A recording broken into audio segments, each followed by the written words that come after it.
जय Hind everyone and I am Yashodhan Singh from Kanpur Uttar Pradesh. और आज हम लोगों की कॉन्स्टिट्यूशन ऑफ इंडिया की सीरीज़ में आज हम लोग का टॉपिक क्या है? आज हम लोग का टॉपिक है हिस्टोरिकल अंडरपिनिंग्स। तो फिर बिना किसी देर के चलिए शुरू करते हैं। कॉन्स्टिट्यूशन ऑफ इंडिया अब इसका एक शॉर्ट सा इंट्रोडक्शन। हमारा जो कॉन्स्टिट्यूशन है, अब ऐसा तो है नहीं कि 1947 में आज़ादी के बाद से ही हमारे जितने भी लॉस हैं वो सब आज़ादी के बाद से ही बने, ऐसा तो है नहीं। अगर ब्रिटिश हमारे यहाँ आए थे तो ऐसा थोड़ी कि आके बस चले गए without any law, without any regulations. 200 साल अगर उन्होंने राज किया, they ruled our country for 200 years, तो फिर ऐसा तो है नहीं कि विदाउट लॉ, ऐसा तो है नहीं कि विदाउट लॉ ये आ गए फिर आके चले भी गए। तो फिर इनके लिए कोई तो लॉ चाहिए होगा ना, कोई तो एक्ट चाहिए होगा ना, उसके बिना थोड़ी हो सकता है।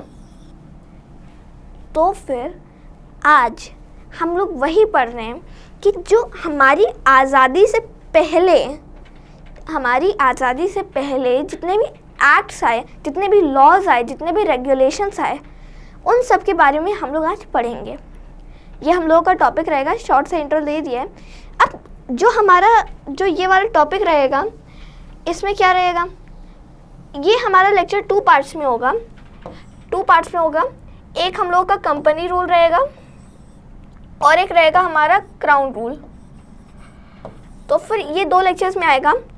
यहाँ पे आप मान के चलिए कि 1773 से लेके हम लोग इसको मानते हैं कि 1773 से लेके हम लोग इसको मानते हैं 1858 तक हम लोग मानते हैं कंपनी रूल को, और ये क्राउन रूल को हम लोग मानते हैं कि 1858 से लेकर 1947 तक, हमारी आज़ादी तक।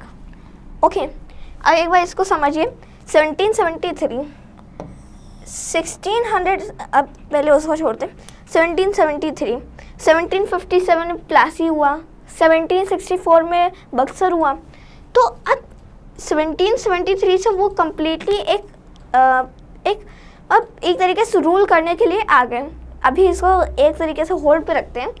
हम लोग अपना कंपनी रूल से शुरू करेंगे और फिर उसमें आपको एक एक चीज़ इसमें समझ में आ जाएगी।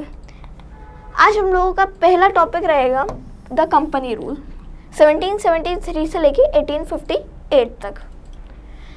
अब ये समझिए, 1773 जब हम लोग हम लोग मानते हैं कि कंपनी रूल की शुरुआत थी, उस टाइम एक एक्ट लाया गया।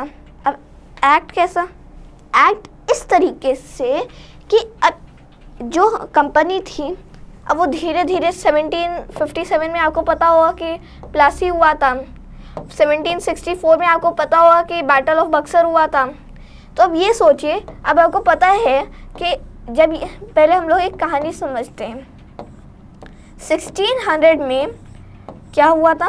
1600 में जो ब्रिटेन की क्वीन थी, उन्होंने ईस्ट इंडिया कंपनी या फिर EIC यानी ईस्ट इंडिया कंपनी को मोनोपोली दी थी ट्रेड की, कि आप जाइए और ट्रेड करिए इंडिया में। इन्होंने इंडिया में ट्रेड करने की ऑटोनॉमी दी, इन्होंने मोनोपोली दी। अब जब इन्होंने मोनोपोली दी, अब ये लोग जब आए, फिर इन्होंने अपना ट्रेड करना शुरू किया। इन्होंने 1600 में इनको परमिशन मिली। मोनोपोली मतलब परमिशन, यानी इंडिया में कोई भी ब्रिटिश सब्जेक्ट मतलब जिनका कोई भी कंपनी या फिर कोई भी ग्रुप ऑफ पीपल या फिर कोई भी इंडिविजुअल ब्रिटेन से, जिसका मतलब लेना देना ब्रिटेन से है या फिर ब्रिटेन का है, उसका कोई भी मतलब नहीं होगा इंडिया में ट्रेड से। एकदम बिग क्रॉस समझ लीजिए, केवल ईस्ट इंडिया कंपनी ही ट्रेड कर सकती है। ओके, फिर 24th ऑफ अगस्त था, 24th ऑफ अगस्त ऑफ कब? 1608 में ब्रिटिशर्स हमारे यहाँ पहुँचे, हमारे इंडियन टेरिटरी पे कदम रखा, इंडियन सब कॉन्टिनेंट पे। कहाँ पे? ये आपको याद होना चाहिए, सूरत में। ओके, अब सूरत में आए, ट्रेड करना शुरू किया। धीरे धीरे आपको कहानी पता है कि 1600 से आया, धीरे धीरे 1757 में क्या हुआ, बैटल ऑफ प्लासी हुआ, 1764 में क्या हुआ, बैटल ऑफ बक्सर हुआ। अब यहाँ से कहानी समझते हैं। यहाँ से तो हम लोगों ने कहानी समझ ली कि ब्रिटिशर्स इंडिया में जो आए उसका पार्ट समझ लिया। अब हम लोगों को ये पार्ट समझना है। ये 1773 का है, बट 1764 के बाद 1765 में आपको ये पता होना चाहिए कि 1765 में दीवानी कहे जाने वाले हैं, लिख लीजिए, दीवानी राइट्स दिए गए ईस्ट इंडिया कंपनी को। ईस्ट इंडिया, अब ये क्या होता है भाई, ये क्या होता है? दीवानी की राइट्स क्या है? दीवानी राइट्स मतलब जो आपके जो सिविल जस्टिस था, सिविल जस्टिस और जो आपके रेवेन्यू थे, आपके सिविल जस्टिस और रेवेन्यू के ऊपर जो राइट्स दिए गए थे बंगाल, बिहार और उड़ीसा के लिए ईस्ट इंडिया कंपनी को शाह आलम के द्वारा, मुगल एम्परर शाह आलम के द्वारा आपको ये राइट्स, दीवानी राइट्स दिए गए थे। फिर इसमें सिविल जस्टिस वाला पॉइंट था और रेवेन्यू के ऊपर इनका कंट्रोल था बिहार, बंगाल और उड़ीसा में। ओके, आपको ये समझ में आ गया? Very nice. Regulating act of 1773। अब धीरे धीरे, अब पहले तो थे ये कमर्शियल, पहले थे ये कमर्शियल, जब आए थे तब कमर्शियल थे, धीरे धीरे कमर्शियल थे ही, कमर्शियल थे, ऐसा नहीं था कि कमर्शियल नहीं रहे, कमर्शियल प्लस एडमिनिस्ट्रेटिव हो गई है। ये कमर्शियल प्लस एडमिनिस्ट्रेटिव हो गई, ये अभी याद रखिएगा, commercial plus administrative. Okay, commercial से एडमिनिस्ट्रेटिव में इनका हो गया ट्रांसफर। अब जब इनके पास अब लैंड आया, इन्होंने कई सारी चीज़ों को पजेस किया, कई सारे पोजेशंस आए इनके हाथ में, हुआ क्या? It was regulating act of 1773 क्या था? It was the first step taken by the British government to control and regulate the affairs of the East India Company in India. पहले आपको इससे भी पहले एक चीज़ समझनी होगी, सेंट्रलाइजेशन की और डिसेंट्रलाइजेशन की। ओके, सेंट्रलाइजेशन डिसेंट्रलाइजेशन क्या है? सेंट्रलाइजेशन मतलब जो यूनियन होगा, यानी जो मतलब स्टेट्स नहीं, ये समझ लीजिए कि जो राज्य है वो नहीं, जो यूनियन होगा, तो और यूनियन के पास अगर ज़्यादा पावर्स हैं तो इसका मतलब वो एक सेंट्रलाइज्ड गवर्नमेंट है। मैंने आपको पहले भी अपने लेक्चर्स में बताया है about these unitary features of our government, unitary features. अब डिसेंट्रलाइजेशन क्या होता है? जैसे मैंने आपको पिछले लेक्चर्स में भी एग्जांपल दिया था, हमारे 7 शेड्यूल में 2 पार्ट्स हैं, मतलब 3 पार्ट्स हैं, 3 लिस्ट्स हैं, union list, state list, concurrent list. Union list में अगर चीज़ें ज़्यादा हैं, ज़्यादा इंपॉर्टेंट है, या फिर मतलब यूनियन के पास ज़्यादा पावर है, तो वो बन जाएगा यूनिटरी। यूनिटरी का मतलब, एक एग्जांपल दो, मैं पिछले लेक्चर्स में भी दिया था कि इसका एग्जांपल होगा, यानी more centralised government and less federal and not federal but unitary government is, मतलब इसका एग्जांपल होगा ब्रिटेन या फिर यूनाइटेड किंगडम। ओके, सेंट्रल और फिर डिसेंट्रलाइज। अब जब स्टेट्स के पास ज़्यादा पावर होगी तब क्या होगा? तब वो फेडरल माना जाएगा ना, मैंने पिछले लेक्चर्स में भी बताया, तो वो फेडरल माना जाएगा जब स्टेट्स के पास ज़्यादा पावर होगी, मतलब लगभग स्टेट्स और यूनियन के पास लगभग बराबर पावर्स होंगी। तो मान लीजिए कि अगर फेडरल गवर्नमेंट में स्टेट्स के पास ज़्यादा पावर है, मतलब वो थोड़े से सबऑर्डिनेट टाइप के हैं यूनियन से, डिसेंट्रलाइज्ड। अब इसको एक बार पढ़ लीजिए कि आपको ये समझ में आ गया। Okay, clear. सेकंड पॉइंट है, it recognised for the first time the political and administrative functions of the company.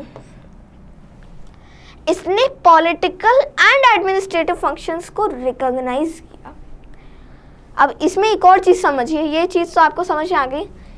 इसको कहा जाता है, हम लोग इसको नॉर्मल भाषा में मतलब नॉर्मल चीज़ों में बोलते चलते ये याद रखते हैं, it was the first step of centralisation. It was the first step of centralization in India.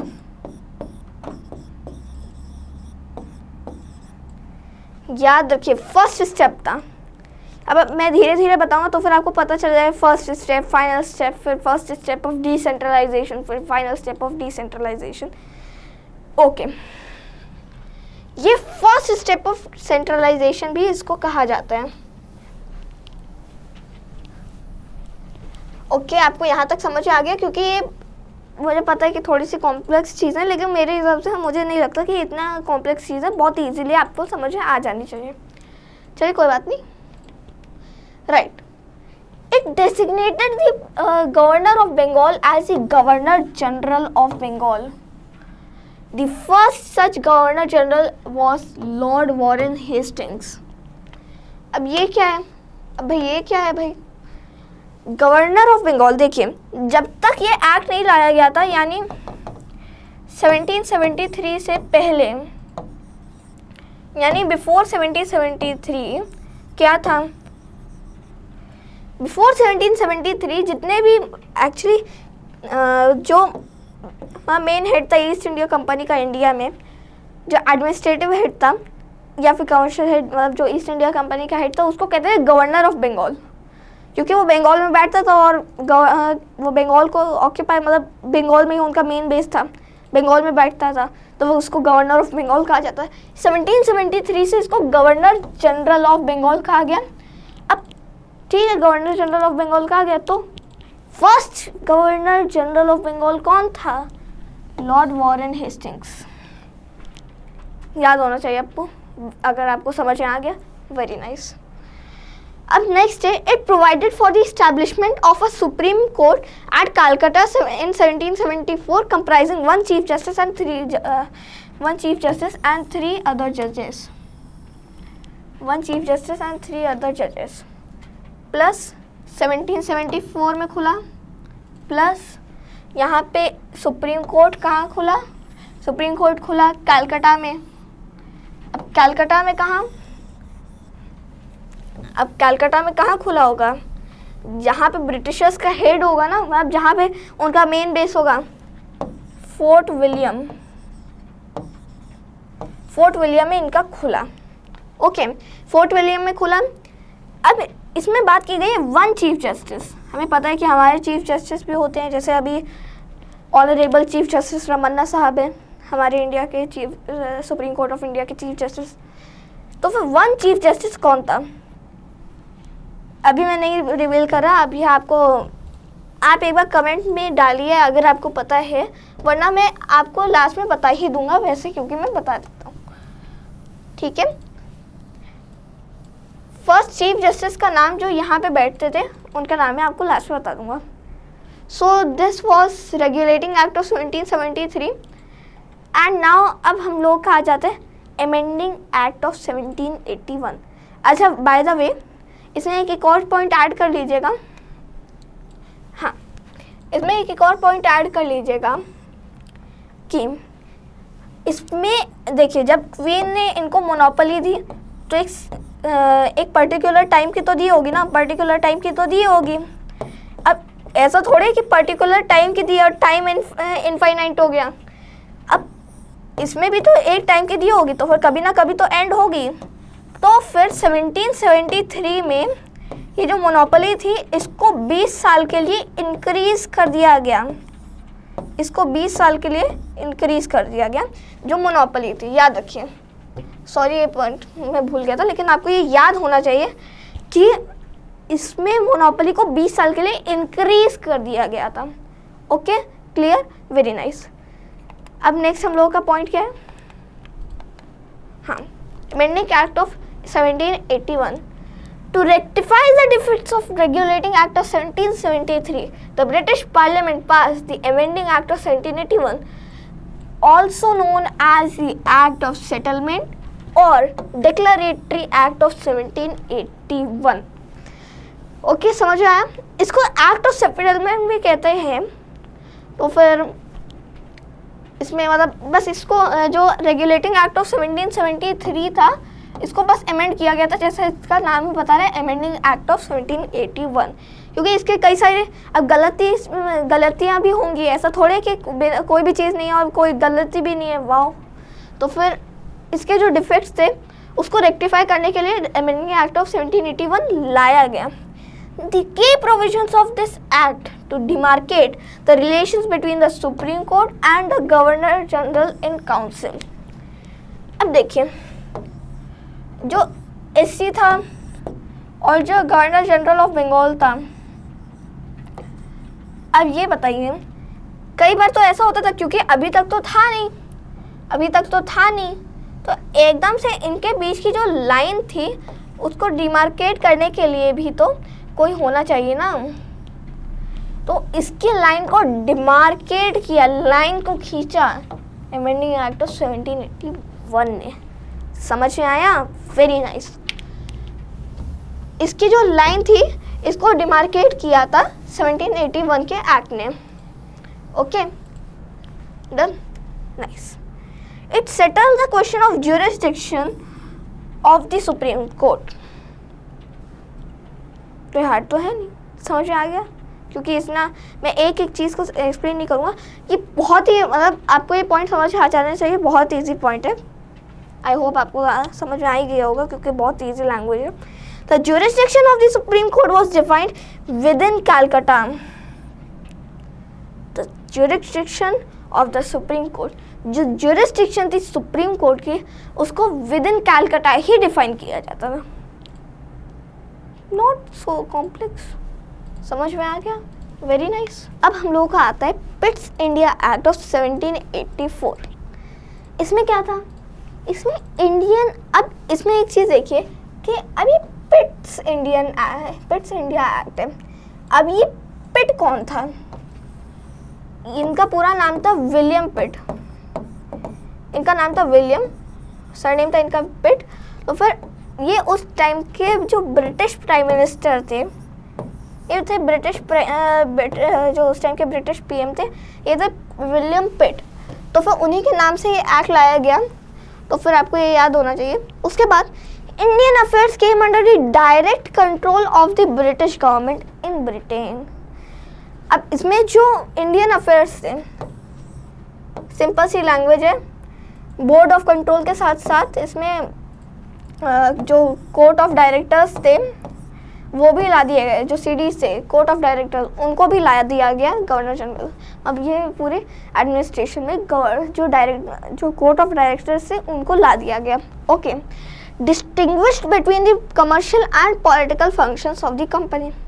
Okay, फिर allowed the court of directors, देखिए कोर्ट ऑफ डायरेक्टर्स तो वैसे ही थे, बट अब क्या हुआ, अब court of directors to manage commercial, पहले भी थे, ये थे पहले भी 1773 में लाए गए थे, बट कोर्ट ऑफ डायरेक्टर्स जो थे इनको कमर्शियल काम दे दिया कि भैया तुम ना कर पाओगे पॉलिटिकल काम। अब पॉलिटिकल काम किसको दिए गए? Political affairs, the board of control जिसके 6 मेंबर्स थे उसको दिया गया। और इस टाइप की गवर्नमेंट को, जहाँ पे ऐसे जो ये सिस्टम में था, इसको कहा गया dual government. Clear? Dual government कहा गया। Empowered the board of control to supervise and direct all operations of civil and military government or British possessions or revenues of the British possession।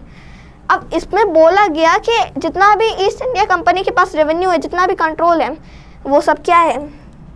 The British possessions in India। Done. 1786 में क्या हुआ? In 1786 Lord Cornwallis was appointed as the Governor General of Bengal. He placed 2 demands to accept that post. 1. He should be given power to override the decisions his council in special cases, and he would also be the Commander-in-Chief. Accordingly, the Act of 1786 was enacted to make both the provisions. ये क्या है? जो act of 1786 था, 1786 में Cornwallis जो थे, Lord Cornwallis, लेकिन Cornwallis ही कहूँगा मैं, तो फिर इसको अपॉइंट किया गया क्या, governor general of Bengal. He place the 2 demands. अब इसने कुछ डिमांड्स की, अब इन डिमांड्स को अब इन डिमांड्स को एक्सेप्ट करेगा कौन, एक्ट ऑफ 1786। इन्होंने कुछ डिमांड की, उसको ओके कहा ब्रिटिश पार्लियामेंट ने, एक्ट ऑफ 1786 लाया गया। अब डिमांड्स क्या थी, he should be given power to override the decision of his council in special cases.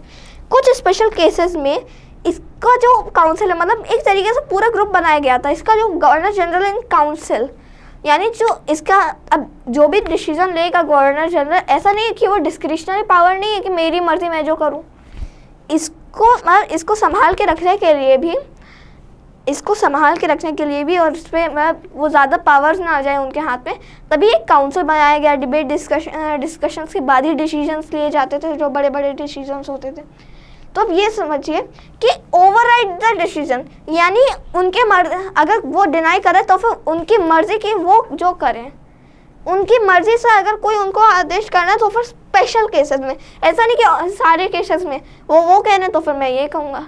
ये डिस्क्रिशनरी, ये राजा टाइप के नहीं बनेंगे, but in special cases. Clear? ये आपको फर्स्ट पॉइंट समझ में आ गया। Second point, he would also be the commander-in-chief. Accordingly, the Act of 1786 was enacted to make both the provisions. अब इनको कमांडर इन चीफ कर दिया जाएगा, केवल गवर्नर जनरल ऑफ बंगाल नहीं, इनको कमांडर इन चीफ भी कर दिया जाएगा of the East India Company in India. Clear? ये भी बहुत ही इजी था, क्योंकि ये भी मतलब बस ये एक जो इनकी डिमांड्स थी, जो लॉर्ड कॉर्नवालिस के द्वारा की गई थी, उनको ही एक्सेप्ट करते हुए ये एक्ट बनाया गया था। अब आया चार्टर एक्ट ऑफ 1793। अब चार्टर एक्ट ऑफ 1793 क्या था? 1793 का एक्ट ये कह रहा था, अब ये चार्टर क्या होता है? अभी तक तो एक्ट, फिर पिट, फिर क्या क्या रेगुलेटिंग एक्ट, अमेंडिंग एक्ट, ये सब है। ये एकदम से चार्टर एक्ट कहाँ से आ गया? चार्टर एक्ट वो था कि इट एक्सटेंड, चार्टर वो होता है एक तरीके से, आप मान के चलिए कि ये लाइसेंस था, एक एक्सक्लूसिव लाइसेंस था कि इनको काम करना था, वो करने के लिए एक एक्सक्लूसिव लाइसेंस था। It extended the overriding powers given to Lord Cornwallis over his council to all future governor generals and governors of the presidencies.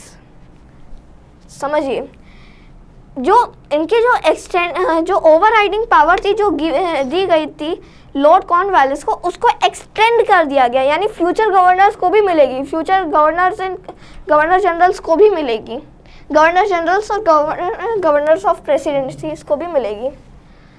अब क्या? Okay, simple. अब इसमें भी उतना कोई चीज़ तो है नहीं। चलिए अब नेक्स्ट पॉइंट पे चलते हैं। अब हमारा नेक्स्ट पॉइंट ये कह रहा है कि it gave the governor general more powers and control over the governments of the subordinate presidencies of Bombay and Madras. अब देखिए, जैसे एक रफ मैप ये ड्रॉ कर रहा हूँ। अब ये सोचिए कि ये इंडिया है। अब इतने एरिया पे यहाँ पे आ गई थी ईस्ट इंडिया कंपनी। ओके, अब ईस्ट इंडिया कंपनी धीरे धीरे यहाँ पे भी साउथ में एक्सपैंड करी। यहाँ पे बनी प्रेसिडेंसी ऑफ मद्रास। अब यहाँ पे जो गुजरात, आज का गुजरात प्लस महाराष्ट्र वाला जो रीजन था, इसको कहा गया प्रेसिडेंसी ऑफ बॉम्बे। अब जो ये जो दोनों प्रेसिडेंसीज थी, दो प्रेसिडेंसीज थी, एक बॉम्बे वाली और एक मद्रास वाली। अब जो गवर्नर जनरल थी उसको मोर पावर्स, कितनी पावर मिलेगी भाई? सेंट्रलाइजेशन बढ़ रहा है, समझिए, सेंट्रलाइजेशन इंक्रीज हो रहा है। And control over the subordinate presidencies, उनकी पावर, उनकी कंट्रोल करने की पावर को बढ़ा दिया गया over the governors of the presidencies. अब आप समझ ही गए होंगे कि इसमें सेंट्रलाइजेशन बढ़ रहा है। Okay, it extended the trade monopoly of company in India for another period of 20 years. अब देखिए 1773 आया, ओके 1773 प्लस 20 करिए, क्या आया 1793। 1793 प्लस 20, यहाँ पे भी प्लस 20 किया, प्लस 20 किया, यहाँ पे क्या आया, यहाँ पे आया 1813 प्लस 20 किया 1833, 1833, 1833 plus 20 1853, done. Most important acts को बस ख़त्म, इतने हैं कंपनी रूल में। बस 1773 मैंने पढ़ा दिया, 1793 हम लोग पढ़ ही रहे हैं, फिर 1813 वाला चार्टर एक्ट, फिर चार्टर एक्ट ऑफ 1833, फिर 1853, बस इतना है, बस और कुछ नहीं है। इसके बाद ये तो हम लोगों ने कर लिया, क्योंकि मैंने बताया था कि अब 20 इयर्स के लिए बढ़ाया गया था, फिर 20 इयर्स तो ख़त्म भी हो रहे होंगे ना, तो चलिए 20 इयर्स ख़त्म हो रहे होंगे तो फिर एक्सटेंड कर दिया गया अनदर 20 इयर्स के लिए। तो अब फिर से अगर आएगा तो फिर 1813 में हम लोग कर देंगे। It provided the commander in chief it provided that the commander-in-chief was not to be a member of the Governor-General's Council unless he was so appointed. समझ आया? It provided that the commander-in-chief was not to be a member of the Governor-General's Council unless he was so appointed. मतलब ऐसा कोई person नहीं होगा जो commander in chief है और फिर गवर्नर जनरल के काउंसिल में भी है, ऐसा नहीं होगा।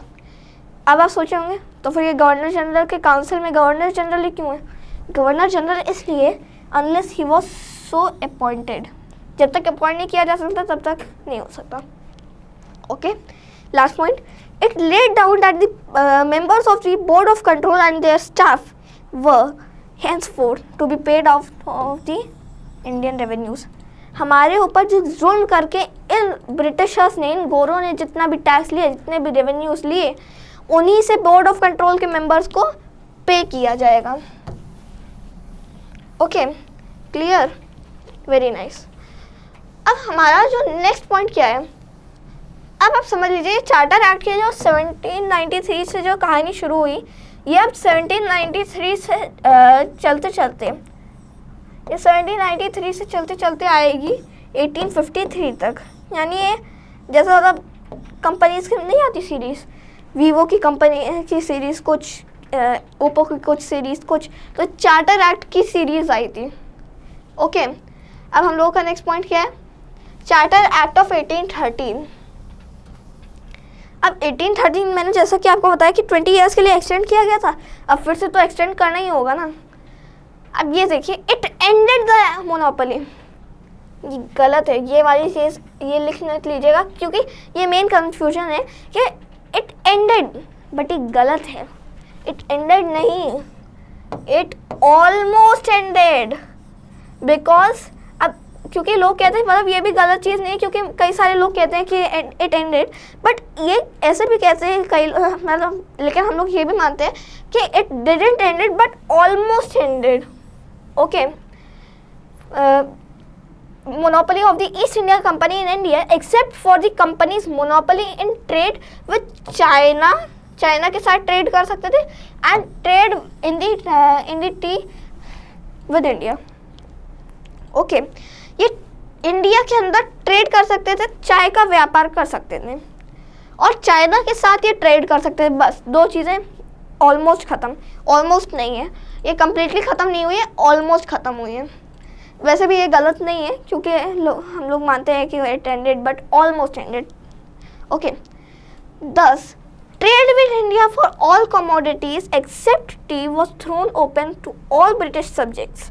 This lasted till 1833 when the next charter abolished the trade of the company। अब देखिए, ये बहुत ही मतलब ये जो पैराग्राफ है इसको आप बहुत ही मतलब मान के चलिए बहुत ही इम्पोर्टेंट पैराग्राफ है, क्योंकि इसमें आपको पूरी कहानी इसमें इसी से समझ में आ जाएगी। तो इसमें क्या बोला गया, इसमें ये बोला गया कि एक तो इनकी कमोडिटीज एक्सेप्ट टी, चाय तो यही लोग लेके आए हमारे भारत में। तो चाय का व्यापार जो बाकी ब्रिटिश सब्जेक्ट्स, अब मैंने जैसा कि बोला कि ऑलमोस्ट इनकी मोनोपोली को ख़त्म कर दिया गया। अगर इनकी ऑलमोस्ट मोनोपोली को ख़त्म कर दिया गया, तब जब इनकी मोनोपोली को ख़त्म किया गया तो फिर बाकी सब लोग भी तो आ सकते हैं ना, बाकी ब्रिटिश सब्जेक्ट्स। पहले तो ये था कि मोनोपोली में तो यही होता था ना कि बाकी ब्रिटिश सब्जेक्ट्स नहीं आएंगे, बट अब चाय को छोड़ के कोई भी ब्रिटिश सब्जेक्ट, बस ये जो ब्रिटिश सब्जेक्ट्स हैं ये चाय का व्यापार नहीं कर सकते, केवल ईस्ट इंडिया कंपनी ही कर सकती है। केवल ईस्ट इंडिया कंपनी ही चाय का व्यापार कर सकती है और बाकी ब्रिटिश सब्जेक्ट्स नहीं कर सकते। ओके, नेक्स्ट, ये आपको इतना समझ में आ गया होगा। अब ये वाला पॉइंट समझ में आ गया। फिर दिस लास्टेड, अब ये कब तक चला, 1833 तक, अभी ऑलमोस्ट हुआ तब रुकिए। Charter abolish the trade off the company. अब जो ईस्ट इंडिया कंपनी थी उसकी सारी की सारी कमर्शियल पावर्स थी, सीपी थी, कमर्शियल पावर्स कंप्लीटली चली गई 1833 से। ओके, नेक्स्ट है charter act of 1813 for the first time explicitly defined the constitutional position of the British territories in India. अब इसने कॉन्स्टिट्यूशनल पोजीशन भी बता दी, अब इसमें कॉन्स्टिट्यूशनल पोजीशन भी ला दी गई कि अब ये ब्रिटिश टेरिटरीज ही हैं। पहले में कहा गया था, केवल कहा गया था कि ये ब्रिटिश पोजीशंस है, अब बोल दिया गया कि it first time explicitly defined the constitutional position of the British territories in India. समझ में आया? अभी तक तो केवल ओरल चल रहा था, अब तो लिखित में मिल गया इन लोगों को। ओके, रिटन में मिल गया। ओके, अब हम लोगों का नेक्स्ट पॉइंट है charter act of 1853। It was the final step towards centralisation. First step मैंने क्या बताया था, 5 सेकेंड दे रहा हूँ, सोचिए। फर्स्ट स्टेप ऑफ सेंट्रलाइजेशन मैंने क्या बताया था, यस, रेगुलेटिंग एक्ट ऑफ 1773 बताया था मैंने। अब एक बार इस ग्राफ से समझिए, 1773 था। ओके, फिर हम लोग मान के चले कि 1793 आया, फिर 1813 आया, फिर आया क्या 1833। अब ये सोचिए कि अब यहाँ पे आप मान के चलिए कि यहाँ से सेंट्रलाइजेशन जो था वो बढ़ रहा था 1833 आते ही है, जो आप डाउन देख रहे हैं ना, इसका ये जो डाउन है इसी को कहते हैं फाइनल स्टेप ऑफ सेंट्रलाइजेशन। अब ये देखिए, मैंने एकदम ग्राफ से समझाया बहुत बढ़िया से, आपको समझ में आ जाना चाहिए।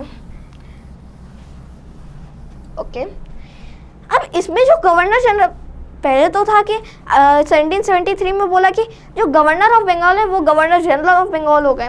1833 में हुआ कि गवर्नर जनरल ऑफ बंगाल को गवर्नर जनरल ऑफ इंडिया कह दिया गया, क्योंकि अब जैसे जैसे ये अब धीरे धीरे एक्सपैंड हो रहे हैं, तो एक्सपैंड होते होते इनके टाइटल्स भी तो बढ़ेंगे। ऐसा थोड़े कि कंप्लीटली बर्मा से लेके अफगानिस्तान तक हो गए तब भी चला रहे कि गवर्नर जनरल ऑफ बंगाल, है ना। अब एक्सपैंड करें तो फिर इनको टाइटल भी तो बदलना पड़ेगा, तो फिर इन्होंने रख दिया अपना title governor general of India.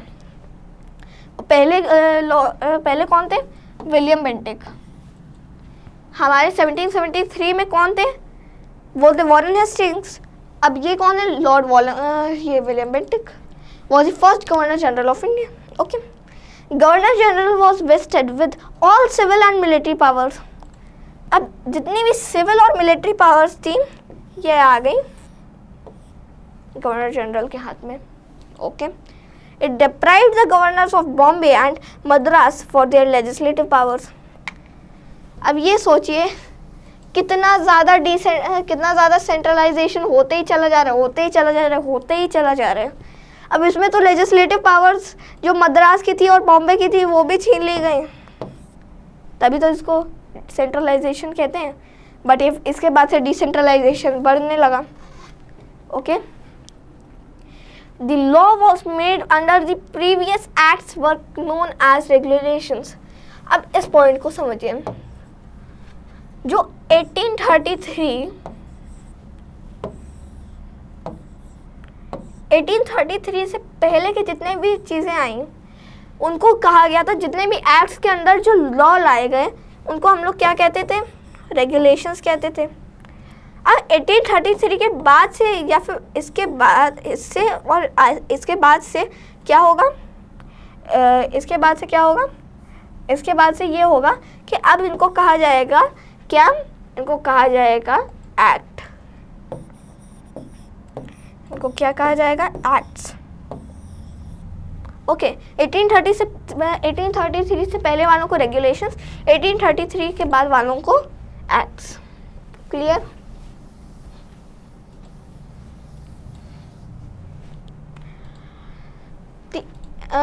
इसके बाद ये पॉइंट हो गया हम लोगों का।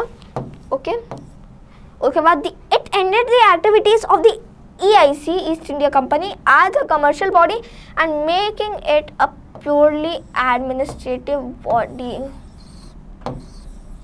Very important, इसमें प्योरली बात की गई थी कि इसको एडमिनिस्ट्रेटिव बॉडी बना दिया गया। इसमें कमर्शियल पावर जितनी भी थी सब छीन ली गई। चाइना के साथ ट्रेड करते थे नहीं, इंडिया के विदिन ट्रेड करते थे, चाय के लिए चाय का व्यापार करते थे, वो भी छीन लिया गया। अब जितना बचा कुचा था वो भी छीन लिया गया, बन गया एडमिनिस्ट्रेटिव बॉडी, क्योंकि अब ये रूल करती थी। अब इसकी जितनी भी पावर्स थी, जितनी भी मोनोपोली थी, सब छीन ली गई 1833 में। 1813 में क्या हुआ था, 1813 में इनकी ऑलमोस्ट छीनी गई थी, इसमें कम्प्लीटली छीन ली गई। इंट्रोड्यूस्ड लॉ मेंबर मैकाले इन गवर्नर जनरल्स काउंसिल। इसमें एक लॉ मेंबर भी डाला गया जिसका नाम था मैकॉले। याद आ गया ना, एजुकेशनल पॉलिसी वाला। बस अब ये लॉर्ड मैकॉले को भी जोड़ दिया गया इसमें। लॉ मेंबर इनको बनाया गया, इंट्रोड्यूस लॉ मेंबर, मैकॉले बनाया गया फर्स्ट लॉ मेंबर, फिर गवर्नर जनरल के काउंसिल में। क्लियर? और अब हमारा आता है चार्टर एक्ट ऑफ 1853।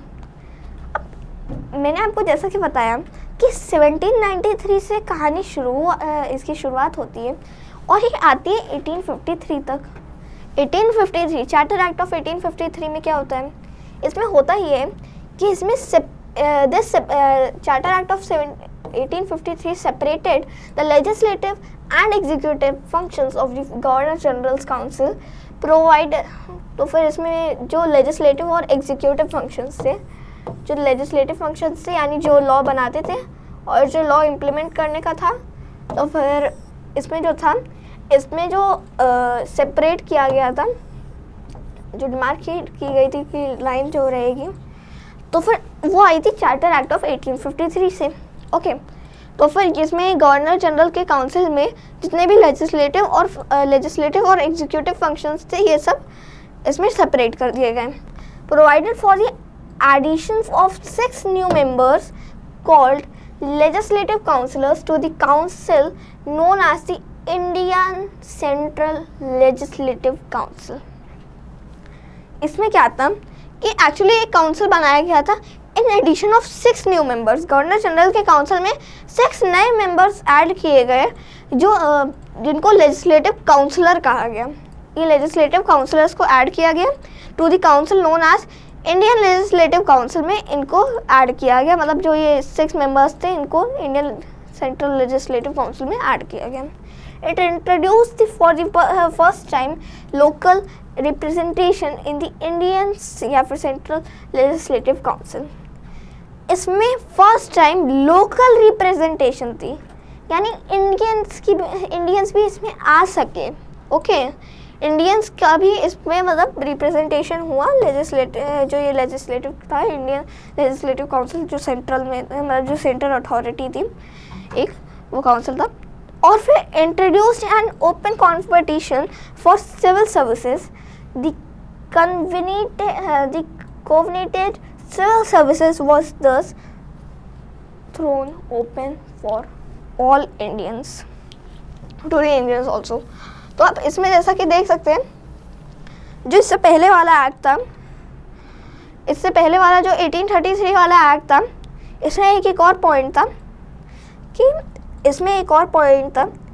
इसमें पॉइंट ये था, द पॉइंट वॉज दैट,